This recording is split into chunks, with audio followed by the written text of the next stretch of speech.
Rangers unearthed the remains of this Fangfire a few miles away. You remember how in the first episode of the season, Kai and Jay were talking about how the Serpentine were a myth? If there was archaeological evidence for the Fangfire, why was it deemed a fairy tale? I suppose it's possible that Kai and Jay didn't know? Jay lived in a junkyard and Kai was in a pretty undeveloped part of Ninjago, so maybe news didn't get out there that much? If one is able to wildly raise their heart rate, hypothetically, it could reverse the venom's effects. Nice drawing, Cole. Even more impressive that he's doing it with a paintbrush. Pretty sure he's drawing himself fighting the Serpentine because there's a red tongue down there. Also, remember what Nia said. That'll be important later. Excuse me, is someone wearing perfume? I'm severely allergic to perfume. You told me it was men's cologne. Meh, I get them mixed up. Why on earth did Kai do that? He's usually very protective of his sister, so risking her life for a joke on Jay doesn't seem very in character. Anybody else agree? The Falcon has a faint robot sound when it moves. Nice attention to detail. Those are real-life Lego models on the screen. Also, Jay finally asked Nia out. Thank gosh, it took long enough. Yes! Ow! Ah! Man. I'm sure that'll be fine. Nothing to worry about. Dark magic has made me stronger. And what was once impossible is now possible.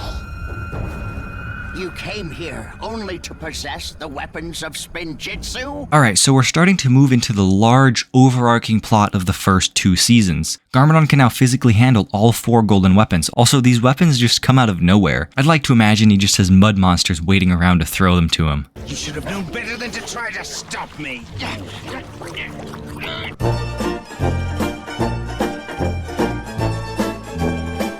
I came to warn you, to tell you. Your son's in danger. Lloyd? And this is the scene that breaks all previous notions about Garmadon in a good way. Up until now, he's been this faceless, evil presence looming in the background. He's not the main villain of Season 1, he's beyond that, a force of pure evil. But here we see that maybe that's not the whole story. The moment Lloyd is mentioned, Garmadon comes to his senses almost. Later in the season, we learn a bit more about how his evilness functions and how he can fight it somewhat. We can save that discussion for the next 2 episodes, but for now, we've seen a side to Garmadon that we didn't know existed, and opens up the doorway for a really interesting and complex character. This is it, Pythor. The map leads us here. The first Fang Blade. Pythor going in as a costume character is actually pretty smart. I'm taking Nia to a nice restaurant. A really nice restaurant. You might want to change your plans. The bridge just picked up evidence of Serpentine activity over at Mega Monster Amusement Park. Serpentine spotted at Mega Monster Amusement Park? Wanted to know if you would rather go to the Mega Monster Amusement Park instead. Really? That would be perfect. This is pretty funny in my opinion. It makes for a really unique episode premise where both people are in the same place for the same reason, but don't know that the other is also there for that reason. I think they could have gone a lot farther with it and made it pretty hilarious, but unfortunately that plot point kind of gets forgotten quickly. Why would Lloyd open the tombs? To be like you. I never wanted him to. We're starting to understand more about Garmadon's mindset. From that one sentence alone, we know that Garmadon doesn't truly think what he's doing is good. I would compare him to an addict. Maybe like an alcoholic or something. He's addicted to doing evil. He can't help himself and does it even though deep down he knows it's not right and not what he wants. This will become apparent later, so let's keep going. You may think of me as your enemy, but I was first your brother. Fine, alright, we'll talk about this too. It showcases more about how the Devourer's venom has warped Garmadon. We've seen multiple times how Garmadon and Wu were still on okay terms for a long while. The venom took time to affect Garmadon to the point where it's at today. Now he's so far gone that not even his brother can bring him back to reality. The only thing that can is the safety of his only son. I once built these wings from scrap metal. Are those the same wings that Sensei Wu found him with? Also the ones that they used when they found the Nunchucks of Lightning? This conversation is the definition of awkward, for several reasons. I think that both Jay and Nia want to be there and want to talk, but Jay is super nervous and rambling, while Nia is concerned about the snakes being nearby. Also, the portion sizes are huge. That's a whole chicken in that sandwich. So, that samurai. I hate him. Don't you? He's just such a showboat. Jay starts to diss Samurai X. I'm surprised Nia still likes him after that. And then Jay starts to really turn into a snake, so he dips. And then Nia dips because the Serpentine were nearby.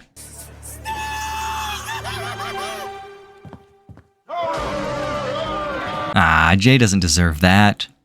Mostly. The first fang blade is ours. I like the designs for the fang blades. They fit the name well. They are fangs and blades. What more do you need? Not so fast! Really? That's the best you got? I know stuff like this is supposed to be comic relief, and it's a trope to break the tension that way, and that's fine for Jay, but at least for these three ninja, I'd prefer them to be locked in and awesome and powerful. I'd much rather watch powerful take down every opponent ninja than a funny ninja.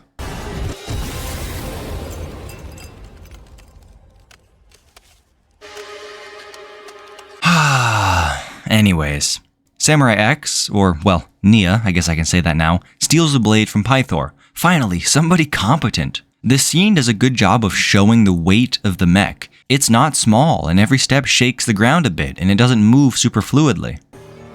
Finally, the mystery man is revealed. Or should I have said mystery girl? Nia's cooked. Hey, you were the first in your little scouts group to get your knot badge, right? Yeah, about that. I made that up just so I could impress you. There's an entire podcast episode of material in that one sentence. There's the saying, women fall in love with what they hear and men fall in love with what they see. That's why women wear makeup and men lie. I really don't want to get into that, and this episode tackles it pretty vaguely, so I think it's okay. If anything horrible were to happen, I want you to know that you don't have to wear cologne or pretend to be anything that you're not. Because I like you best when you're you. Nothing like imminent death to bring out all the feelings. Also, Jay turns back to normal because of the increased heart rate. I'm alright with that explanation. It was talked about earlier in the episode and could totally make sense in lore. What's happening? My true potential. The thing holding Jay back was his view of himself, particularly when it came to Nia. Jay's desire for Nia's affection and lying to try to get it is a great example of him not being satisfied with who he is. He feels like he's not enough. In episode 3, we find Jay is embarrassed about living in a junkyard and having loud parents. Likely these contributed to his low self-esteem. It took Nia telling Jay that she liked him the way he was for Jay to start to realize that maybe he's alright the way he is. This arc about Jay learning to accept himself is fantastic on paper. My biggest gripe is that I forgot he had self-esteem issues until this moment. The last time any of this was brought up was episode 3 where it started, and after that it just vanished until now. Perhaps you could say he was projecting his insecurities onto the samurai, which is why he didn't like him, but all 4 ninja weren't fans of the samurai, so it doesn't really work. Other than that, it's pretty solid. Learning to accept who you are is good. Though the show doesn't acknowledge the second half of being okay with who you are while still understanding that you have flaws to fix, the writers would have had to change the story up a whole bunch for that, and what they ended up with is fine, so it's alright.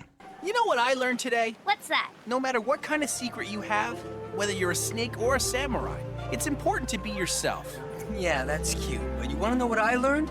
The Serpentine now have the first fang blade. Man, I should have Cole analyze these episodes. He is straight to the point. Oh yeah, Sensei Wu and Garmadon are still trying to get back to Ninjago. Leave a like if you want to see the rest of the season, and maybe more. I'll see you in the next episode.